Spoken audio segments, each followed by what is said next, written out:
गङ्गादेविये पोற்றி भगवति तव तीरे नेरमात्रासनोऽहं विगतविषयतृष्णकृष्णमाराधयामि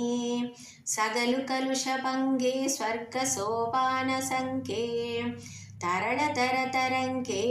देवि गङ्गे प्रसीद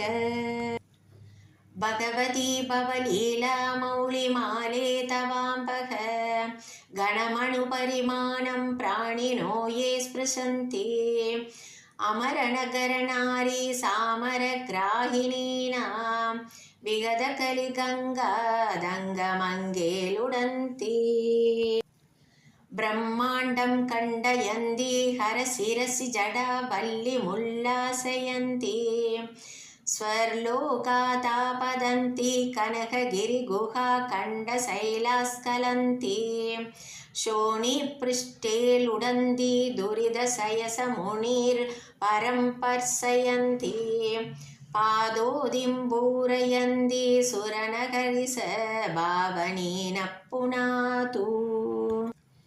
मज्जन्मादङ्गकुम्भच्युतमदिमदिरामोदमत्स्थालिसालं स्नानैः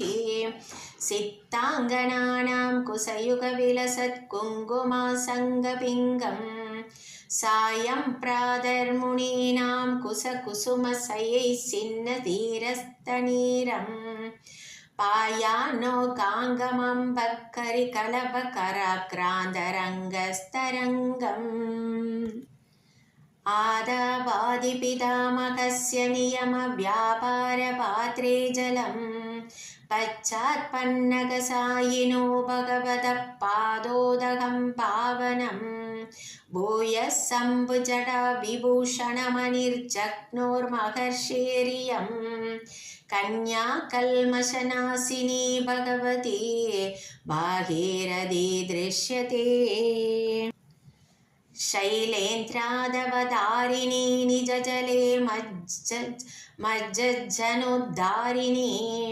पारावारविहारिणी भवभयश्रेणी समुत्सारिणी शेषाङ्गैरनुकारिणी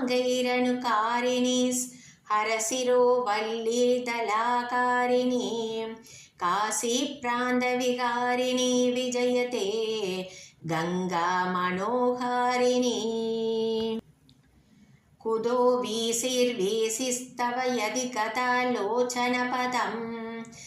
त्वमाबीदपीताम्बरपुरवासं विदरसि